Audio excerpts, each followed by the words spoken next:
अस्सलाम वालेकुम नाज़रीन। प्रोग्राम बिहाइंड द न्यूज़ सां गॾु मां आहियां जो मेज़बान मेराज हबीब। हिन वक़्तु हुकूमत जे लाइ सभ खां वॾो मामिलो इमरान ख़ान खां बि वधीक मुल्की मुआशी सूरतहाल आहे, जंहिं बाबति केतिरनि ई ॾींहंनि खां इहे शयूं साम्हूं अचनि पियूं त मुल्क डिफ़ॉल्ट थियणु वञे पियो।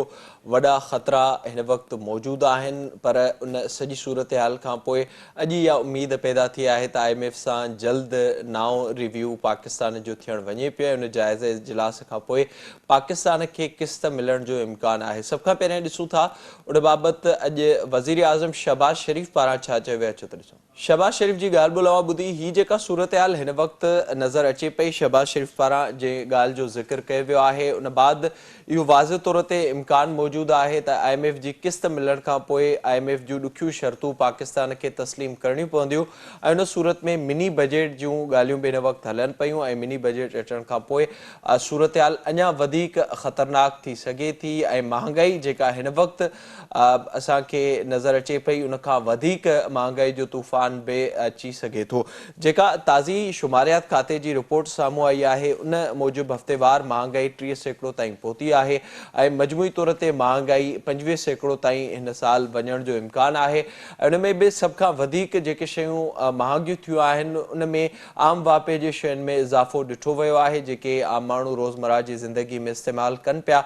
हिन वक़्तु जेका डॉलर जी सूरतहाल आहे, अॼु इंटर बैंक मार्केट में डॉलर 227 जो, जॾहिं त ओपन मार्केट में साॻिए ई डॉलर जी क़ीमत असांखे 260 जे लॻभॻि में मिले थी। किथे किथे त उहो बि नथो मिले ऐं मजमूई तौर ते जेका सूरतहाल आहे मुआशी लिहाज़ खां उहा ख़राब नज़र अचे पई। उन सां गॾो गॾु आर्मी चीफ जा दौरा बि हिन वक़्तु हलनि पिया। शहबाज शरीफ़ पारां बि अॼु इहो ॿुधायो वियो आहे, जेको बयानु साम्हूं आयो आहे त इहो इम्कान आहे त UAE ऐं सऊदी अरब खां पाकिस्तान कर्ज़ ईंदड़ ॾींहंनि में वठी सघे थो ऐं उहो तॾहिं ई मुमकिन थींदो जॾहिं IMF जी बाज़ाब्ता तौर ते क़िस्त रिलीज़ थींदी। सॼी सूरतहाल ते पाण प्रोग्राम में ॻाल्हाईंदासीं। असांखे हिन वक़्तु वीडियो लिंक ज़रिए जॉइन कयो आहे नामेरा मुआशी माहिरान मोहतरम जनाब इंजीनियर MA जब्बार मेमन साहब। साईं अस्सलाम वालेकुम। जवाब साहब, वॾी महिरबानी जॉइन करण जे लाइ। सभ खां पहिरियां जे पाण सूरतहाल खे हिन वक़्तु ॾिसूं, जेका मजमूई तौर ते असांखे मुल्क अंदरि सूरतहाल नज़र अचे पई, अॼु जी डेवलपमेंट जे बाबति शहबाज शरीफ़ पारां इहो ॿुधायो वियो आहे त कुझु ॾींहंनि में ई IMF सां मामला बाज़ाब्ता तौर ते तय थी वेंदा ऐं क़िस्त पाकिस्तान खे मिलंदी। IMF जो वफ़द पाकिस्तान ईंदो ऐं उन बाद हिन वक़्तु ॻाल्हियूं हलनि पियूं मनी बजट जे हवाले सां। उन खे अव्हां किथे पिया ॾिसो ऐं मजमूई तौर ते जेके शर्त हूंदा, उन सां मुल्क अंदरि महांगाई किथे वञी पहुचंदी? ॾिसो, थोरी देरि लाइ मुंहिंजो ख़्यालु आहे त हिकिड़ो पस मंज़र जो जाइज़ो वठूं त तव्हांजो 7th 8th रिव्यूज़ जेके आहिनि से क्लब थिया। तव्हांजो जेको 9th हिन वक़्तु जेको रिव्यू आहे, उन रिव्यू जे विच में 4 ॻाल्हियूं साम्हूं अचनि पियूं थियूं, जेके पाकिस्तान खे कंहिं तरीक़े सां उन जे बारे में या त तासुर ॾियणो पवंदो या त इन राइटिंग जेको आहे सो उन खे शिकिल ॾियणी पवंदी, या त जेको आहे सो IMF कंहिं तरीक़े सां उन्हनि 4 ॻाल्हियुनि खे ॾिसंदो त गवर्नमेंट जी पंहिंजी जेका हिकिड़ी पॉलिटिकल विल आहे उन जो हिकिड़ो हिसो आहे। पहिरीं ॻाल्हि इहा आहे त इहो आहे एक्सचेंज रेट। IMF जेका आहे सा 2 क़िस्मनि जा एक्सचेंज रेट पाकिस्तान में क़बूल नथी करे। कंहिं क़िस्म जो पैरेलल एक्सचेंज रेट जे IMF ख़िलाफ़ आहे। IMF हिन वक़्तु पाकिस्तान में ॾिसे वेठी 2 एक्सचेंज रेट पिया था हलनि। हिकिड़ो एक्सचेंज रेट इंटरबैंक आहे, जेको अॼु 258 रुपयनि ते हलियो पिए ऐं ॿियो इंटरबैंक जेको हो सो 263 ताईं, ॿियो जेको आहे ओपन मार्केट रेट 263 ताईं हलियो पिए। हाणे इन्हनि ॿिन्हिनि जे विच में तफ़ावत छो आहे? तफ़ावत सिर्फ़ु इन करे आहे त इंटरबैंक में जेको रुपयो आहे, उन जी क़दर जेका आहे सा उन खे मथे रखण लाइ इनडायरेक्टली इनखे चइबो आहे फाइनेंशियल हिकिड़ी मैनिपुलेशन।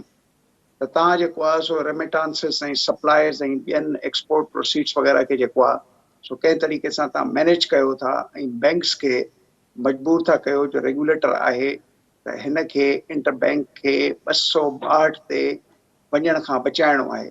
पर थोरी देरि लाइ जेकॾहिं असां करायूं त जिते सप्लाई एंड डिमांड में वॾो गैप अची वेंदो आहे, उते जेको आहे सो रुपए जी असली क़ीमत जेका हूंदी आहे उहा हूंदी आहे आज़ाद मुतहरिक मार्केट रेट।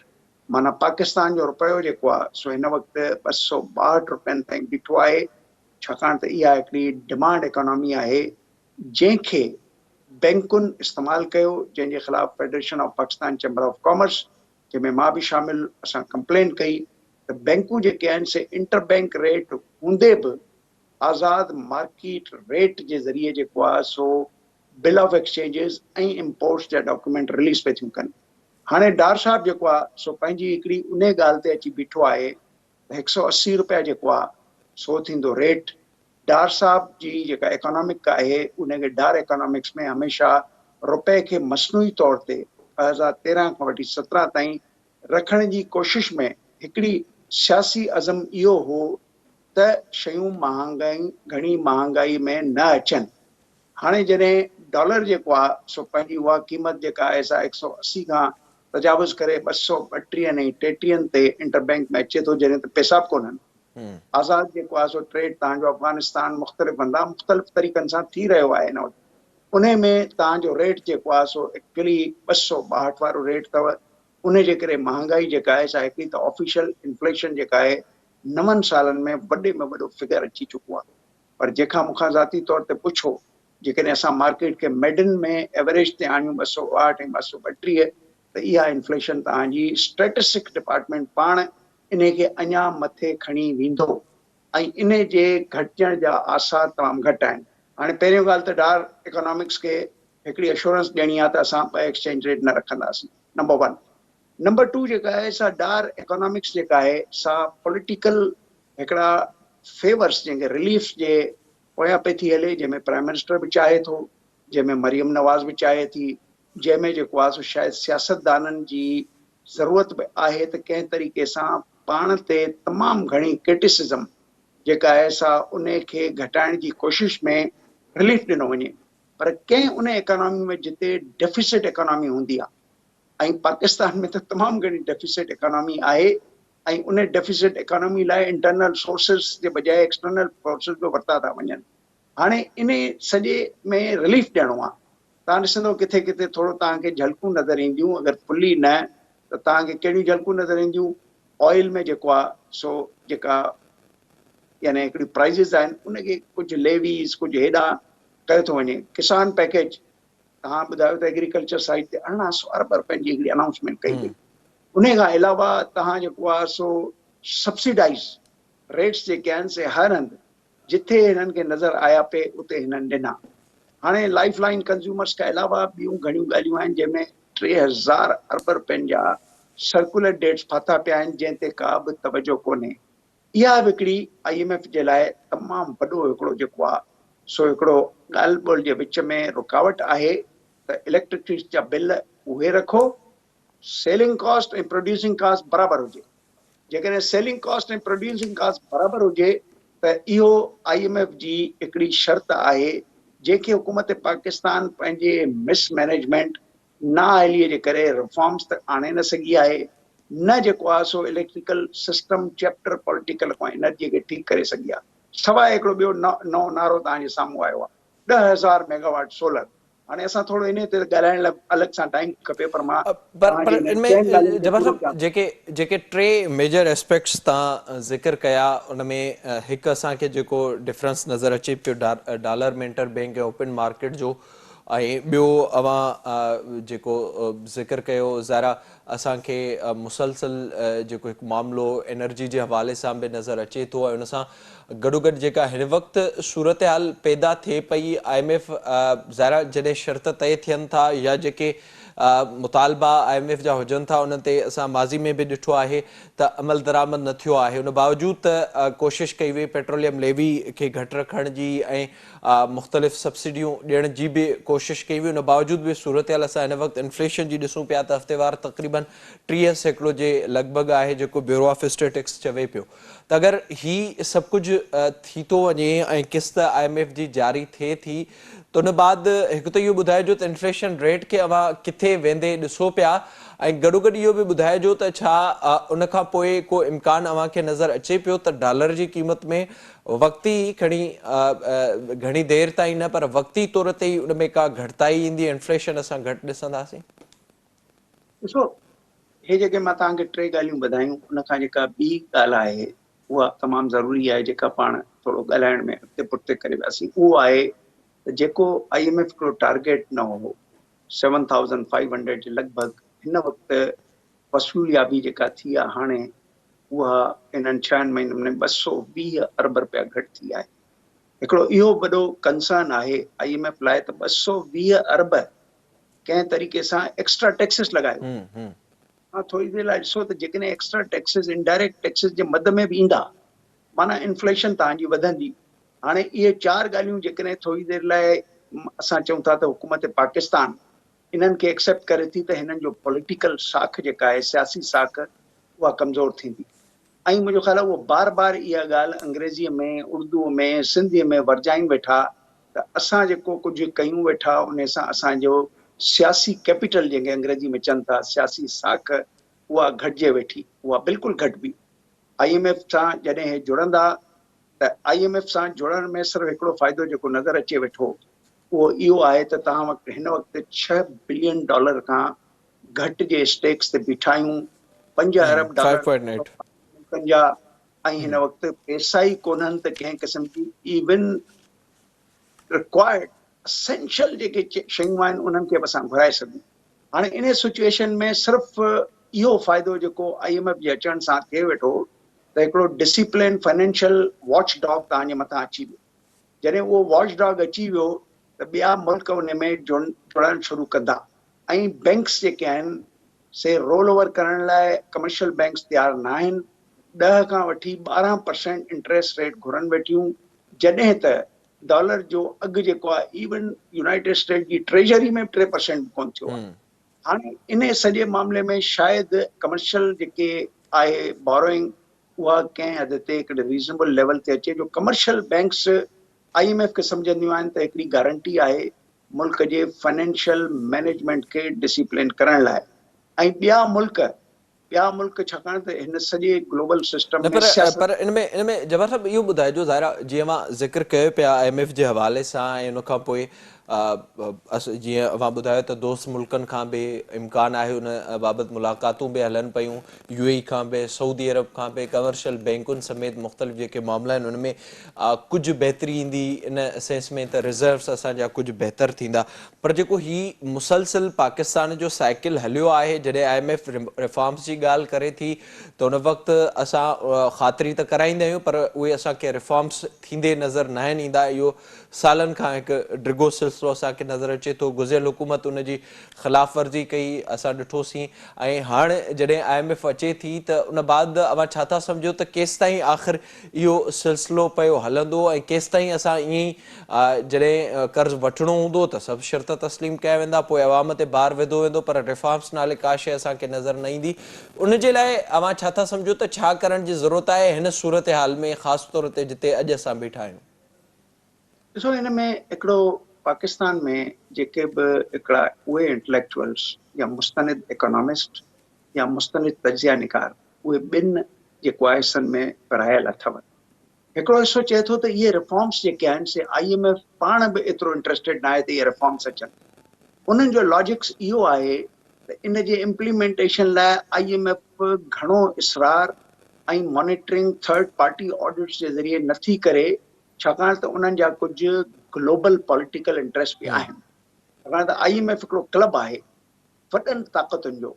हाणे थोरी देरि लाइ जेकॾहिं असीं ॿिए ग्रुप जी ॻाल्हियूं कयूं त ॿिए ग्रुप जो इहो ख़्यालु आहे त पाकिस्तान जी पंहिंजी इकोनॉमिक मैनेजमेंट टीम जेका आहे सा पॉलिटिसाइज़ आहे। उहा उन्हनि माण्हुनि ते मुश्तमिल न आहे जेके इंडिपेंडेंट डिसीशंस खणी सघनि। जी पाकिस्तान में 570 अरब रुपए जे लॻभॻि तव्हांजूं पेंशन्स आहिनि। पाकिस्तान में जेको यानी डेट रीपेमेंट्स ऐं डिफेंस आहे ऐं NFC खां पोइ कुझु बि कोन्हे। हाणे थोरी देरि लाइ छा IMF जॾहिं ईंदी त IMF जो पहिरियों शर्त इहो हूंदो तव्हां पंहिंजा जेके डिलीवरी ऑफ सर्विसिस आहिनि उन्हनि जी क़ीमत घटायो। 570 अरब न, तव्हां नई एम्प्लॉयमेंट्स न कयो, तव्हां पंहिंजो फिस्कल डेफिसिट स्क्वीज़ कयो, तव्हां सब्सिडीज़ जेके आहिनि ॾियणु बंदि कयो। IMF सवाइ बेनज़ीर ऐं एहसास प्रोग्राम में हिकिड़ी कैश एंट्री खां अलावा बाक़ी कंहिं ॻाल्हि ते मुतफ़िक़ न थींदी। हिकिड़ो पेनफुल दौरु उन्हनि जे लाइ ज़रूरु हूंदो जेके हिन वक़्तु इहे मुरादूं हासिलु कनि था पर हिकिड़ो उहो पेनफुल दुखो जेको हेठियनि माण्हुनि जे लाइ आहे उन चङनि सालनि खां पोइ उहो आस्ते आस्ते ठीकु थियणु शुरू थींदो। हमेशह जेको आहे सो हिकिड़ो ॾुख भरियो जंहिंखे चइजे पेनफुल हिकिड़ी इकोनॉमिक मैनेजमेंट जेका हूंदी उन में काफ़ी पेन्स हूंदा, पर उन पेन्स खां पोइ इन जेको स्टेबिलिटी जेका ईंदी उहा पोइ ईंदी। ॿ टे साल मुंहिंजे पंहिंजे ख़्याल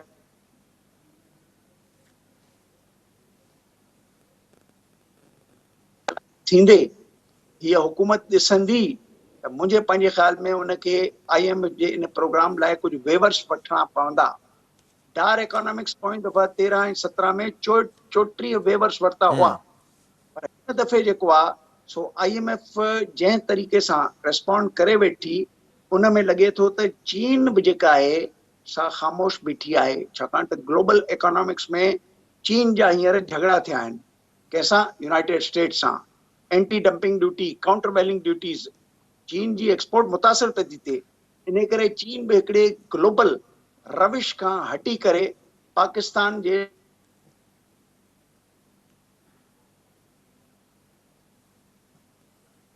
तो जेको हिन वक़्तु जेको मुंहिंजे पंहिंजे ख़्याल में मैटर ऑफ कंसर्न आहे उहा आहे ग्वादर। ग्वादर में साम्हूं जेके आहिनि से शयूं साम्हूं पई थियूं अचनि। माना चीन जी पंहिंजी जेका साख आहे त हिकिड़ो सुठो दोस्त हिमालया खां माखीअ खां मिठो सागरनि खां हेठि, उन में कुझु जेको आहे सो उहे क्वेश्चन्स पैदा पिया था थियनि लोकल्स जे तरफ़ां। त इन करे एशियन इंफ्रास्ट्रक्चर बैंक $500 मिलियन त ॾिना पाकिस्तान खे, पर उन खां पोइ ख़ामोशी आहे। माना हिकिड़ी जियो पॉलिटिकल ऐं जियो इकोनॉमिक्स ऐं ग्लोबल सिस्टम जेको आहे सो वधीक जेको आहे सो असराइतो पियो थो थिए IMF जे तरफ़ां, वधीक असराइतो पियो थो थिए वर्ल्ड बैंक जे तरफ़ां। तव्हांजा पैसा जीअं चीफ मिनिस्टर चयो त असांखे ज़ाहिर आहे उन ते शयूं असांखे मुसलसल असरअंदाज़ थींदे नज़र अचनि पियूं। जब्बार साहब असां सां गॾु मौजूदु आहे, वॾी महिरबानी sir, thank you so much for joining. जेका हिन वक़्तु असांखे सूरत हाल नज़र अचे पई, IMF खां कर्ज़ मिलण जो इम्कान आहे, किस्त मिलण जो इम्कान आहे, जंहिं बाबति शहबाज शरीफ़ पारां इहो ॿुधायो वियो आहे त कुझु ॾींहंनि में उन बाबति बाज़ाब्ता तौर ते IMF जी टीम पाकिस्तान ईंदी। पर हिन वक़्तु जेका अहम ॻाल्हि आहे इन सॼी सूरत हाल में त IMF जा शर्त हिन भेरे माज़ी खां वधीक ॾुखिया हूंदा ऐं वधीक ॾुखिया शर्त मतिलबु मिनी बजट अचण जो इम्कान आहे ऐं उन सां वधीक महांगाई थियण जो बि इम्कान आहे, टैक्सूं वधीक लॻण जो इम्कान आहे, उन सां गॾोगॾु पेट्रोल जी क़ीमत में बि वधीक इज़ाफ़ो थियण जो इम्कान आहे। पाण प्रोग्राम में वधीक ज़िक्र कंदासीं हिन वक़्तु मुल्की सियासी सूरत हाल जो वक़्तु ब्रेक जो असां सां गॾु।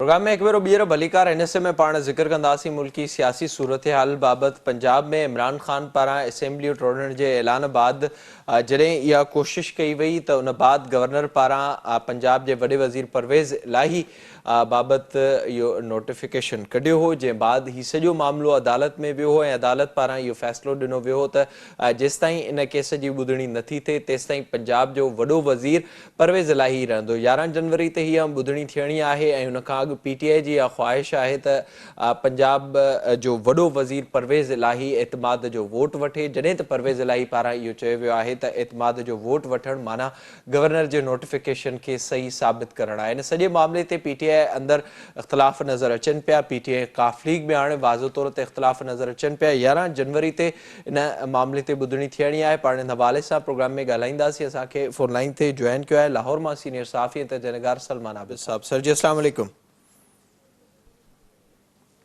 सलमान साहब बताइएगा, इस वक्त जो सूरत हाल पंजाब के अंदर बनते हुए नजर आ रही है, क्या आपको लग रहा है आने वाले दिनों में एतमाद का वोट परवेज इलाही साहब लेंगे और PTI का क्या इस पर मौक़िफ है?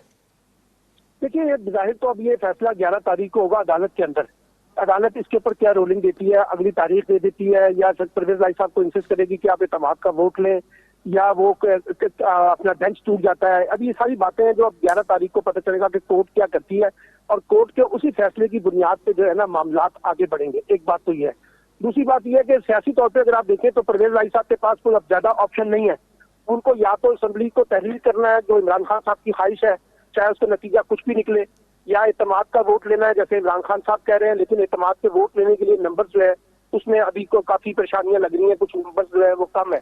तो तीसरी बात यह है कि इमरान खान साहब ने कल धमकी भी दे दी है कि अगर आपने असेंबलियों को तहरीर नहीं करना तो हम सूबाई असेंबलियों से इस्तीफे दे देंगे। तो यानी अब परवेज लाई साहब को ये तय करना है फ्यूचर में कि वो अपनी फ्यूचर पॉलिटिक्स जो है पिंडी वालों के साथ मिलकर खेलना चाहते हैं या इमरान खान के साथ खेलना चाहते हैं। ये मुझे लगता है कि सबसे ज्यादा क्रिटिकल पोजीशन में इस वक्त परवेज इलाही साहब है, और वो और उनके बेटे जो है वो पॉलिटिकली तो जाना चाहते हैं इमरान खान के साथ, लेकिन एडमिनिस्ट्रेटिवली उनको काफी मसाइल है असेंबली की तहरीर के हवाले से। तो ये एक सिचुएशन बनी हुई है। लेकिन बात यह है कि अगर असेंबली टूट भी अपना अब एतमाद का वोट नहीं भी लेते परवेज इलाही साहब, तो मुस्लिम लीग नून के पास भी कोई ज्यादा ऑप्शन नहीं है। उसकी वजह यह है, इसी वजह से मुस्लिम लीग नून ने जो वजीर अपना स्पीकर और डिप्टी स्पीकर के खिलाफ तहरीक एतमाद वापस ले ली थी, क्योंकि उनके पास भी नंबर गेम पूरे नहीं है। और नंबर गेम इसलिए पूरे नहीं है कि 63A के फैसले के तहत जो सुप्रीम कोर्ट का फैसला है, कोई भी रुकन अपनी पार्टी पॉलिसी से हट के जो है वो वोट नहीं दे सकता। तो इसलिए जब नंबरिंग की बात आएगी तो फिर PMLN के पास भी उस तरह से नंबर नहीं है। लेकिन मुझे लगता है यह है कि जो इस वक्त पॉलिटिक्स हो रही है, पंजाब की पॉलिटिक्स में हम ज्यादा फोकस तो कर रहे हैं, लेकिन पूरी नेशनल पॉलिटिक्स इस वक्त क्रिटिकल पोजीशन के ऊपर खड़ी है। और बज़ाहिर ये लगता है कि हम ज्यादा इंतशार की तरफ जा रहे हैं कौमी सियासत के अंदर जो मईशत से जुड़े हुए मामलात हैं। और कुछ लोग ये कह रहे हैं। अच्छा सलमान साहब, बिल्कुल आपने दुरुस्त निशानदेही की है, पर पंजाब के अंदर जो इस वक्त सूरत हाल नजर आ रही है, जैसे आपने जिक्र किया परवेज इलाही साहब का, ज़ाहिर जो केस चलना है आगे, उसका जो फैसला आना है उसमें वक्त भी लग सकता है और उसमें ज़ाहिरी तौर पर ये मामला ज़्यादा चलेगा। तो क्या आपको इस वक्त वजह नजर आ रही है परवेज इलाही साहब का वोट ना लेना ख्वाहिश होने के बावजूद भी PTI के? उसकी 2-3 वजूहात है। एक वजह तो मैंने आपको बता दी है कि बज़ाहिर ये लग रहा है कि नंबर गेम में कुछ मसाइल है, और जितने मतलूबा नंबर उनको चाहिए, कुछ उनके अरकान तो टीवी पर आके बरबला कह चुके हैं कि वो परवेज इलाही को वोट नहीं देंगे। तो मुझे लगता है कि तो नंबर गेम का मसला है जिसकी वजह से वो शायद इत्तेमाद का वोट लेने से हिचकिचा रहे हैं, एक बात। और दूसरी बात यह है कि अगर इत्तेमाद का वोट ले भी लिया जाए तो फिर असेंबली को तहरीर करना पड़ेगा, इसलिए वो मामला को टाल मटोल कर रहे हैं। और तीसरी बात यह है कि पाकिस्तान की एस्टैब्लिशमेंट जो है, क्या वो असेंबलियों की तहरीर की हमायत करेगी? तो मुझे लगता है कि ज्यादातर इस वक्त ये बात भी चल रही है कि असेंबलियों की तहरीर को का मामला जो है उसे पुश डाला जाए और मामला को ऐसे ही चलाया जाए, निजाम को चलने दिया जाए। तो क्योंकि परवेज इलाही साहब एस्टैब्लिशमेंट के बड़े करीब समझे जाते हैं, तो इसलिए वो भी वहां से कोई मुहिम जोइन नहीं करना चाहते। यही वजह है कि वो इमरान खान को पहले मशवरा देते रहे कि असेंबलियों की तहरीर की बजाय हमें फरवरी तक कम अज कम ये मामला लेके चलना चाहिए, क्योंकि बाद लोग ये कहते हैं कि मार्च में जाके अल्टीमेटली असेंबलियां तहरीर होंगी और फिर जाके मई जून में इलेक्शन होंगे। तो इसलिए कोशिश की जा रही है कि इसको फरवरी मार्च तक चलाया जाए। लेकिन अब इसमें देखते हैं कि कौन कितना कामयाब होता है। लेकिन इमरान खान सर फिर इसमें इस पर सलमान साहब ये बताइएगा, जो ज़ाहिर आप सूरत हाल बता रहे हैं, खान साहब ने जो फैसला किया था उस वक्त हमने देखा परवेज इलाही साहब के मुख्तलिफ बयानात सामने आए और उस वक्त काफ़ी इस हवाले से बातें चल रही थी। तो खान साहब क्या इस पर कॉन्फिडेंट हैं कि इसी तरह से मामला चलते रहें और किसी न किसी तरीके से बातचीत का रास्ता कोई निकले, या फिर खान साहब इस वक्त भी चाह रहे हैं कि असेंबलियों को तहलील ही होना चाहिए? नहीं, देखिए खान साहब के बारे में एक बात याद रखिएगा कि वो असेंबली में वापस नहीं जाएंगे, वो बिल्कुल नहीं ना जाएंगे। पार्लियामेंट में जाने वाली बातें जो है ये पीछे रह गई है, इमरान खान उसके लिए तैयार नहीं है। अब जो गुफ्तगू हो रही है वो ये हो रही है कि इलेक्शन जो है ना वो इमरान खान साहब चाहते हैं कि फौरी तौर पर सेटअप बनाया जाए और वो सेटअप बना के नए इलेक्शन का रास्ता तैयार किया जाए। लेकिन कुछ लोग मशवरा ये दे रहे हैं कि फौरी तौर पर इलेक्शन जो है शायद मुल्क के लिए इस वक्त मुमकिन ना हो, तो आप अबूरी सेटअप बना दें, यानी निगरान सेटअप के मुकाबले में अबूरी सेटअप बना दें जिसकी मुद्दत जो है उसमें तौसीक कर दी जाए, सुप्रीम कोर्ट से उसके बारे में एक राय ले ली जाए ताकि जो है मामला को जाके फिर मई जून जुलाई में जाके इलेक्शन करवा दें। तो इन चीजों के ऊपर इस वक्त एक कंफ्यूजन जो है वो हमें नजर आ रही है मुख्तलिफ सियासी फरीकों के दरमियान, और जो मुल्क की मईशी समाजी सूरत हाल है उसने भी चीजों को गर्दाब में फंसा दिया है। तो मेरा ख्याल है कि अभी आने वाले दिनों में ये फैसले होने हैं। अलबत्ता ये पंजाब का जो मामला है 11 तारीख को जो अदालत जो है वो क्या रुख इख्तियार करती है, मामला को किस तरह से देखती है, वो भी नहीं सर सलमान साहब, उसमें भी अगर अदालत कह भी ले, अगर परवेज इलाही साहब ही नहीं चाह रहे तो उसके बाद तो पीटीआई के लिए सूरत हाल बेहतर तो नजर नहीं आ रही ना इस पूरी सूरत हाल में। दूसरा मुझे ये भी मसला ही नहीं है, अब पीटीआई का मसला आया ही नहीं है। अब मसला तो जो है ना सीधा जो है ये काफ लीग को डिसाइड करना है कि वो इमरान खान के साथ खड़े होना चाहती है या वो इस पीडीएम के एजेंडे के साथ असेंबली को बचाना चाहती है। देखिए बात तो ये है ना कि इमरान खान का क्या स्टेक है। इमरान खान तो पहले भी पार्लियामेंट को तब्दील करने के लिए तैयार नहीं है। वो कौमी असेंबली से भी इस्तीफे दे चुके हैं। अगर वो सूबाई असेंबली से इस्तीफे दे देते हैं और उनको पता है कि यहाँ से इस्तीफे देने के बाद जो है हुकूमत पीएमएलएन की भी नहीं बन सकेगी, एक नया बुरहान पैदा हो जाएगा। तो इसलिए उनसे ज्यादा स्टेक जो है वो तो इस वक्त परवेज लाइन साहब के लगे हुए हैं कि परवेज लाइन साहब क्या करना चाहते हैं और वो किसका खेल खेलना चाहते हैं। ये डबल जो विकेट पे खेलने वाली जो बात है ना दोनों तरफ, मेरा ख्याल है कि अब वो वक्त आ रहा है कि जहाँ परवेज लाइन साहब को भी फैसला करना है कि वो क्या फैसला करते हैं जिसकी बुनियाद पे आगे बढ़ सकेगा। और यह याद रखिए, कुछ लोग ये कहते हैं कि जी परवेज लाई मुस्लिम लीग नून के साथ, मेरा नहीं ख्याल को कोई ऐसी चीज निकल के आ सकेगी, क्योंकि मुस्लिम लीग नून जो है वो परवेज लाई को भी किसी सूरत में वज़ीर आला के तौर पर कबूल नहीं करेगी। ये उनके लिए भी सियासी नुकसान साबित होगा। तो इसलिए कुछ सिचुएशन काफी कॉम्प्लिकेटेड है पंजाब की। अभी कहना कबल वक्त है कि इसमें अल्टीमेट क्या निकलेगा, लेकिन एक बात मैं आपको बता सकता हूँ, नतीजे को कोई भी चीज हो पंजाब के अंदर क्राइसिस आपका पंजाब का भी और कौमी क्राइसिस खत्म होने वाला नहीं है।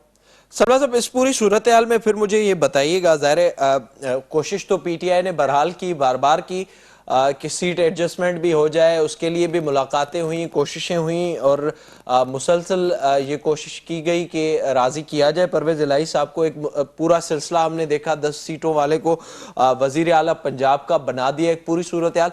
तो आप नहीं समझते कि पीटीआई को ने सियासी स्टेक का नुकसान ही किया है पंजाब के अंदर, खासतौर पर इस वक्त पीटीआई सूरत हाल में भी फंस चुकी है? देखिए ना, पॉलिटिकली तो उन्होंने अपने आप को सेव किया कि पीएमएलएन की हुकूमत के मुकाबले में अगर उनके इत्तेहादी काबली की हुकूमत बन जाती है, उसमें पीटीआई भी शामिल है, तो वो जो एक बड़ा प्रेशर आना था मुस्लिम लीग नून की तरफ से पंजाब की सियासत के अंदर से हुकूमत के होते हुए, कम अज कम उससे तो पीटीआई ने अपने आप को बचा लिया है। एक बात।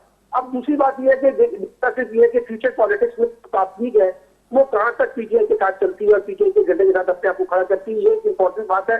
बाकी ये बात तो मैं आपको पहले बता रहा हूँ कि पाकिस्तान में ये जो इलेक्शन वाली पॉलिटिक्स है, जब तक ऊपर कुछ बैठ के चीजें तय नहीं होंगी उस वक्त तक सूबाई असेंबली की तहलील या नए इलेक्शन का मामला हल नहीं हो सकेगा। जब तक कि कुछ बातें तय होनी है और उसमें तमाम फरीकैन के दरमियान कहीं इत्तेफाक राय होगा तो फिर इलेक्शन भी हो जाएंगे, इसमें कौन सा मसला है।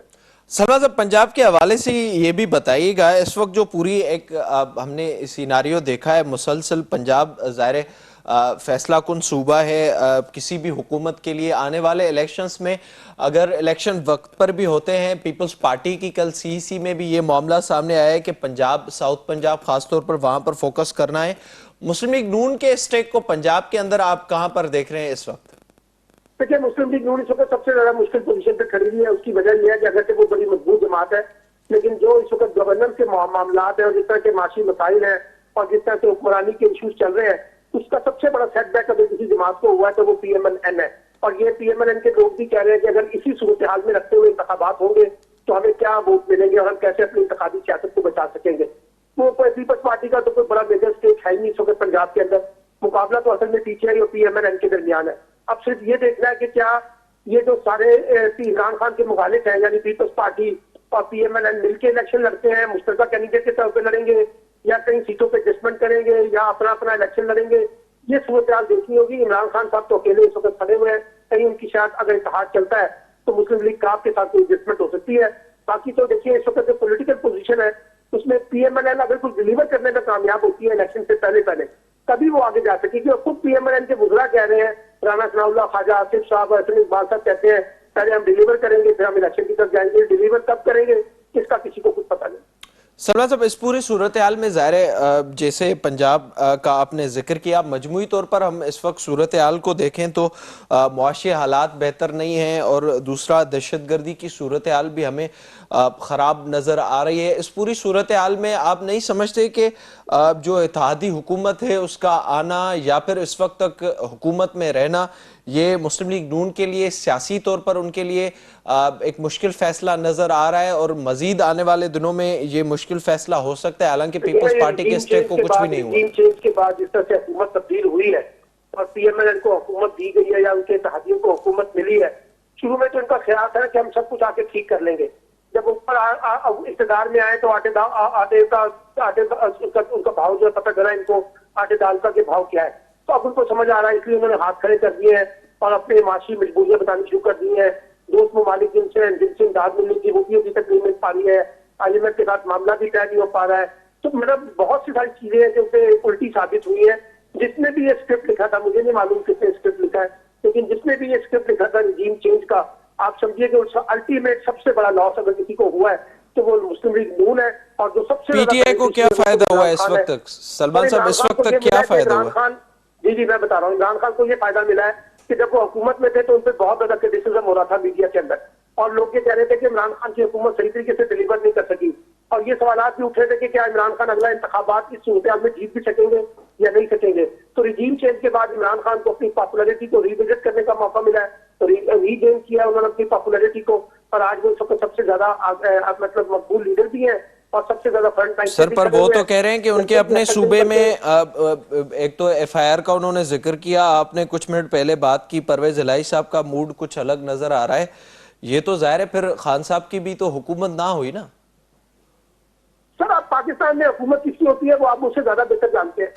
आपको पता है कि पंजाब तो मुर्तजा भुट्टो साहब का जब कत्ल हुआ था तो सिंध में पीपल्स पार्टी की हुकूमत थी, और वहां पे किसने किसके एफआईआर कटी और किस तरह किसको इन्वेस्टिगेट किया, कौन से कातिल पकड़ लिए। पाकिस्तान में ये एक बड़ा कहते हैं ना, एक सवाल हमेशा से रहता है, हुकूमतें तो मिल जाती है लेकिन इख्तियार किसी और के पास नहीं होते। बहुत शुक्रिया सलमान आबिद साहब प्रोग्राम में वक्त देने के लिए। जेका हिन वक्त सूरत हाल पंजाब अंदर नज़र अचे पई, पीटीआई जी ख्वाहिश है तो परवेज़ इलाही लाहौर हाई कोर्ट जे उन फैसले ते अमल कंदे एतमाद जो वोट वठे, ऐं उन बाद पीटीआई जी ख्वाहिश है तो असेंबलियुनि खे टोड़े वञे, पर परवेज़ इलाही उन जी मुखालफ़त करे पियो। परवेज़ इलाही पारां इहो वाज़ह कयो वियो आहे त उहो एतमाद जो वोट वठंदो त उन जो मतिलबु गवर्नर जो उहो नोटिफिकेशन सही साबित थींदो। इन सॼी सूरत हाल में पीटीआई ऐं काफ़िली अंदर पंजाब में इख़्तिलाफ़ वाज़ह तौर ते नज़र अचनि पिया। 11 जनवरी ते ॿुधणी थियणी आहे इन सॼे मामले ते, उन खां पोइ ॾिसणो आहे त उन में कामयाबी कंहिंखे मिले थी। मुस्लिम लीग नून पारां अॻी इहो वाज़ह कयो वियो आहे त हुननि जो हिन वक़्तु को उम्मीदवार नज़र नथो अचे, ऐं स्पीकर ऐं डिप्टी स्पीकर ख़िलाफ़ बेतमादी रिथ जेका जमा कराई वई उहा बि मुस्लिम लीग नून पारां वापसि वरिती वई आहे। हिन वक़्तु जेका पंजाब अंदरि सूरत हाल नज़र अचे पई उहा काफ़िली ऐं पीटीआई विच में आई आहे। पीटीआई जे वोटनि सां ई परवेज़ इलाही पंजाब जो वॾो वज़ीर थियो, ऐं हिन वक़्तु वोट वठण न वठण जे हवाले सां इख़्तिलाफ़ वाज़ह तौर ते नज़र अचनि पिया। इन सां ई प्रोग्राम जो वक़्तु पंहिंजी ॾियणी त पोइ पंहिंजे मेज़बान मेराज हबीब खे ॾींदा इजाज़त।